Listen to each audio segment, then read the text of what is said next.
냉정하게 패턴 폭격 한번 해드리자면 부업하시는 라이더 입장에서는 이번 부결이 오히려 천만다행인 결과입니다.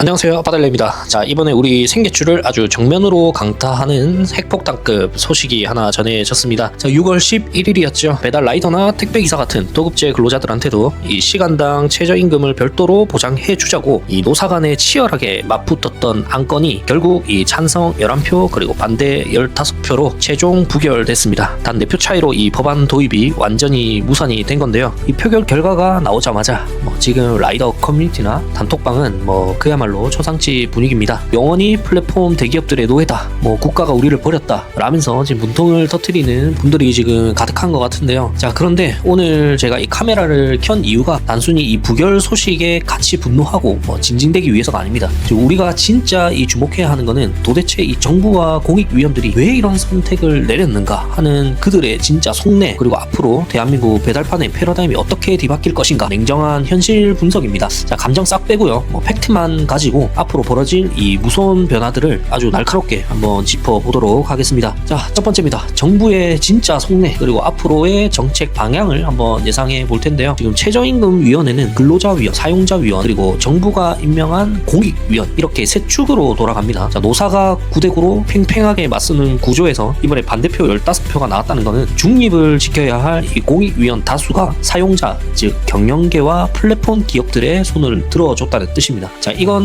곧 현 정부의 노동 정책 방향성이 어디를 향하고 있는지를 명확하게 보여주는 증거입니다. 자, 그렇다면 정부는 도대체 왜 이 배달 라이더 최저임금 적용을 부담스러워했을까요? 표면적으로는 근로시간 책정이 어렵다, 개인 사업자 신분이다 라는 이런 핑계를 대지만 이 정부의 머릿속에 들어있는 진짜 계산기는 따로 있습니다. 자, 바로 그 첫 번째가 물가 폭탄과 이 소상공인들 여론에 대한 공포입니다. 자, 이 만약 라이더들에게 시간당 고정 시급을 보장하는 순간 이 플랫폼 기업들은 그 막대한 비용을 고스란히 이 배달 수수료 인상으로 받아치게 되어 있어요. 그렇게 되면 가뜩이나 이 한계점에 다다른 전국의 음식점 사장님들의 부담이 폭등을 하고 최종적으로는 소비자가 부담하는 배달비가 이 10,000원을 호소하는 시대가 열리게 될 거라는 겁니다. 그러니까 결국 이 정부 입장에서는 이 배달판 최저임금 하나 잡으려다가 민심과 거시경제를 통째로 날려먹을 수 있다는 현실적인 압박이 있었을 것이라 예상을 해요. 자, 그리고 두 번째 이유는 노동법의 근간이 흔들리는 것에 대한 부담이 있었을 겁니다. 자, 이 위탁 계약을 맺은 이 개인 사업자에게 최저임금을 적용해주는 순간 대한민국에 존재하는 모든 특수고용직, 프리랜서,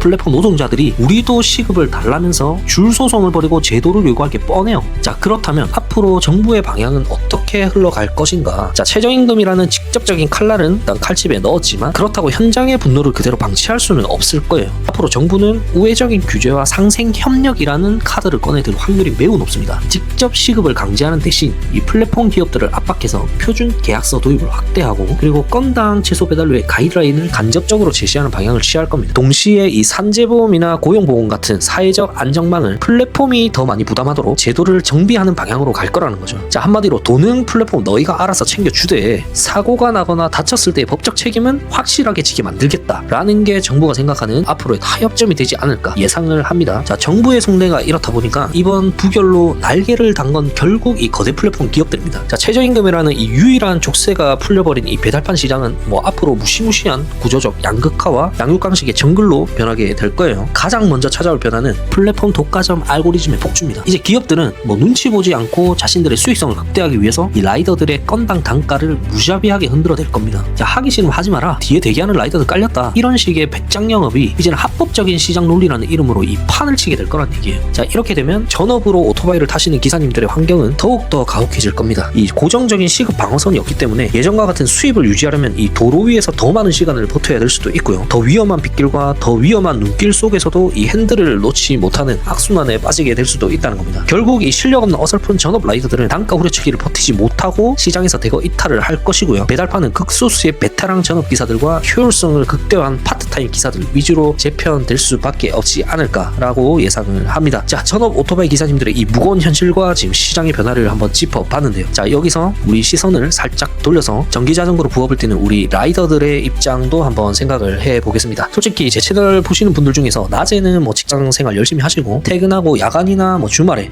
전기자전거로 쏠쏠하게 용돈벌이 하시는 보험러 분들이 많다라고 저는 생각하는데요. 그러면 이 전기자전거 보험러 입장에서 이번 최저임금 부결이란 이 뉴스는 과연 재앙일까요? 아니면 기회일까요? 솔직하게 냉정하게 팩트 폭격 한번 해드리자면 부업하시는 라이더 입장에서는 이번 부결이 오히려 천만다행인 결과입니다. 자, 만약에 이번 법안이 통과가 돼서 시간당 최저임금을 무조건 지급해야 했다면 이 플랫폼 기업들이 제일 먼저 누구 계정부터 정지시켰을까요? 당연히 오토바이보다 이 기동성이 떨어지고 주행거리 한계가 있는 전기자전거 파트타입 부업러들부터 시장에서 전면 퇴출시켰을 겁니다. 자, 플랫폼 입장에서 돈을 고정으로 줄 거라면 하루 종일 묶어두고 부려먹을 수 있는 전업 오토바이 기사들만 뽑아서 쓰지 언제 들어왔다 언제 나갈지 모르는 자전거 보험러들에게 앱을 열어줄 이유가 단 1도 없기 때문이에요. 결국 이 제도가 무너지면서 우리 전기자전거 보험러들이 가장 소중하게 생각하는 가치, 내가 원할 때 언제든 일할 수 있는 그 시간의 자유와 유연성, 이 부분이 그대로 살아남았다는 겁니다. 자, 내가 직장에서 스트레스 받고 뭐 피곤한 날에는 앱을 안 키면 그만이에요. 맞죠? 주머니 사정이 아쉽거나 뭐 주말에 날씨가 좋을 때 언제든 켜서 이 단물만 쏙 빼먹고 빠지는 그 포지션은 온전하게 지켜냈다는 겁니다. 자, 위기가 아니라 바뀐 정글 속에서 우리만의 영역을 확실하게 다질 수 있는 발판이 마련된 겁니다. 자, 여러분, 이번 최저임금 부결 사태가 우리에게 주는 진짜 교훈은 아주 단순합니다. 이제 더 이상 국가의 제도나 이 플랫폼의 선의에 내 인생을 맡기지 말라는 겁니다. 보장받는 바닥이 사라졌다는 건 결국 서글픈 현실이지만 뒤집어 생각하면 내가 판의 메커니즘을 정확하게 이해하고 이 머리만 잘 굴리면 상단은 여전히 무한하게 열려 있다는 뜻이기도 해요. 앞으로 이 배달판에서 살아남아서 돈을 벌어가는 사람들은 징징대며 똥콜을 억지로 받는 사람들이 아닙니다. 변화된 시장 환경을 빠르게 파악하고 움직이는 준비된 라이더 분들이라는 거예요. 자, 정부가 플랫폼을 간접 규제하고 플랫폼들이 단가를 쥐락펴락하는 이 시대에는 우리도 그들이 짜놓은 판 위에서 가장 똑똑한 동선을 찾아내야 합니다. 피크타임과 슬랙타임의 단가 격차가 커질수록 우리는 무식하게 오랜 시간 도로 위에서 에너지를 낭비하는 대신 수요가 폭발하는 최적의 시간대에 집중적으로 기동성을 발휘하는 전략으로 가야 된다.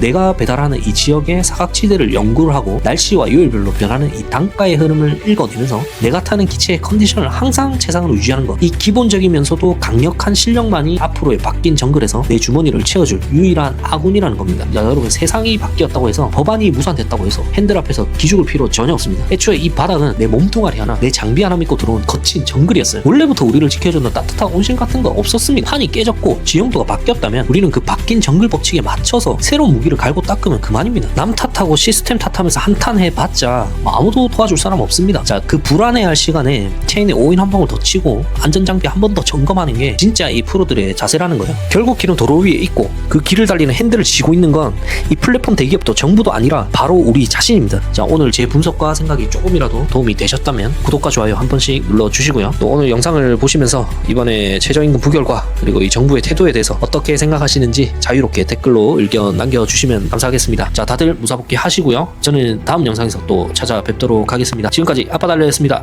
감사합니다.